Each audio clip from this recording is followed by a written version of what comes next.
Di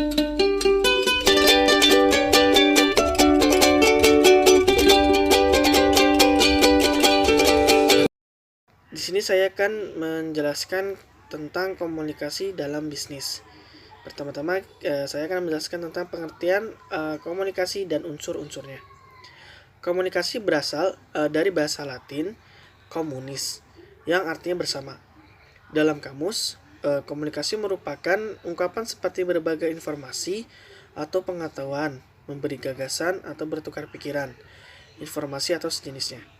Sedangkan unsur-unsurnya komunikasi, sebuah keberhasilan salah satunya dapat ditentukan melalui kecakapan dalam berkomunikasi dengan manusia lainnya. Terdapat 7 aspek yang menyebabkan komunikasi itu terjadi. Yang pertama, adanya manusia. Lalu yang kedua, adanya pesan. Yang ketiga, adanya saluran. Keempat, gangguan. Kelima, konteks. Yang keenam, umpan balik. 7, pengaruh. Lalu ada bentuk-bentuk komunikasi. Yang pertama ada komunikasi verbal. Komunikasi ini merupakan salah satu bentuk yang paling sering digunakan untuk menyampaikan pesan-pesan kepada pihak lain melalui lisan maupun tulisan. Komunikasi verbal sangat penting karena dengan adanya komunikasi ini, seseorang diharapkan dapat memahami apa yang disampaikan oleh pengirim atau komunikator, baik dalam lisan maupun tulisan. Pengirim pesan atau komunikator dapat menggunakan lisan atau tulisan dalam hal mengirimkan pesan.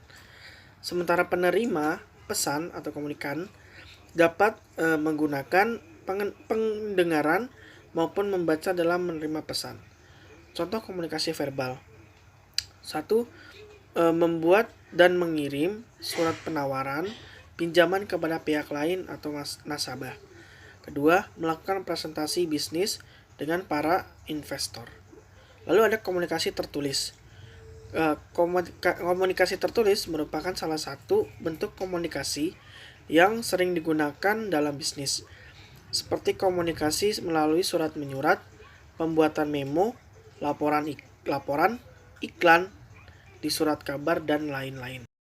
Lalu ada fungsi komunikasi tertulis. Yang pertama, sebagai tanda bukti tertulis yang otentik, misalnya surat perjanjian. Yang kedua, alat pengingat atau berpikir bila mana diperlukan, misalnya surat yang telah diarsipkan.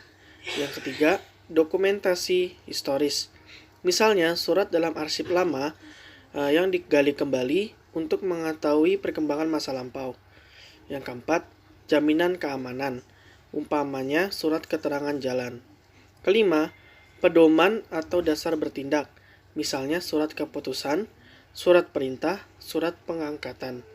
Yang keenam, lebih efisien dari komunikasi melalui telepon bila jarak antara perusahaan dan langganan jauh sekali.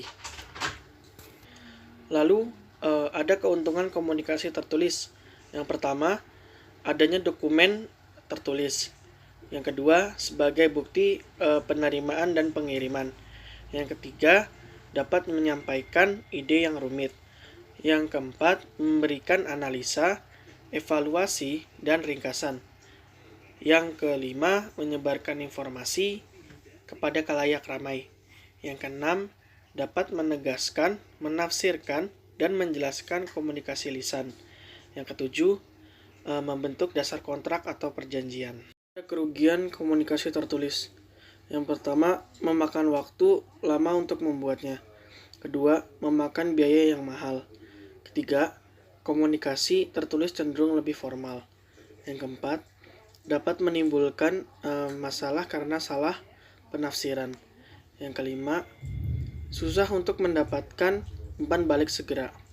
Yang keenam, bentuk dan isi surat tidak dapat diubah bila telah dikirimkan. Ketujuh, bila penulisan kurang baik, maka akan membingungkan si pembaca. Lanjut ke prinsip komunikasi tertulis. Attention, yaitu penulisan surat bisnis harus dapat menarik perhatian publik. Interest, yaitu penulisan harus dapat menarik minat publik. Desire, yaitu bahwa tulisan tersebut menimbulkan keinginan publik untuk membeli action, yaitu bahwa akhirnya publik atau mitra bisnis jadi membeli produk kita. Dalam merumuskan suatu pesan terdapat beberapa masalah yang harus dipecahkan, yaitu apa yang akan kita katakan, bagaimana cara mengatakannya, bagaimana mengatakannya secara simbolik. Masuk ke pengertian bisnis dan komunikasi bisnis. Bisnis dalam Kamus Bahasa Indonesia diartikan sebagai perniagaan, perdagangan, ataupun dagang. Bisnis merupakan kegiatan sistem ekonomi yang diarahkan pada manajemen dan distribusi hasil industri dan jasa profesional yang mendatangkan keuntungan panuju. Selain itu, bisnis merupakan kegiatan organisasi yang dilakukan oleh kelompok orang yang beraturan dan proses yang dilakukan bersama-sama untuk mencapai tujuan organisasi. Jadi, dapat disimpulkan bahwa bisnis adalah kegiatan sistem ekonomi yang diarahkan pada manajemen dan distribusi hasil industri dan jasa profesional yang mendatangkan keuntungan. Bisnis dan komunikasi sama-sama memulai kegiatannya dengan produksi. Komunikasi memproduksi informasi sementara. Bisnis memproduksi barang dan jasa. Ada manfaat dari komunikasi bisnis. Manfaat komunikasi bisnis antara lain.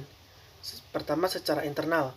Dapat meningkatkan kemampuan komunikasi secara efektif untuk menunjang karir perusahaan, meningkatkan komunikasi yang efektif di antaranya staf organisasi, baik dengan pihak pemimpin maupun bawahan. Hal kedua, ada secara eksternal. Komunikasi yang dilakukan dengan pihak ketiga akan membawa dampak positif dalam keberhasilan untuk usaha bisnis. Keberhasilan dalam membangun sebuah citra perusahaan di mata masyarakat. Lalu, ada bagaimana cara mengendalikan sebuah proses komunikasi bisnis. Menurut Cortland, Elfboff, dan John V. Till dalam Business Communication Today, communication process terdiri dari 6 tahapan, yaitu pengiriman mempunyai ide atau gagasan, pengiriman mengubah ide menjadi suatu pesan, pengirim menyampaikan pesan, penerima menerima pesan, penerima menafsirkan pesan, penerima memberi tanggapan dan memberi umpan balik kepada pengirim. Sekian dari penjelasan saya, kurang lebihnya mohon maaf. Wassalamualaikum warahmatullahi wabarakatuh.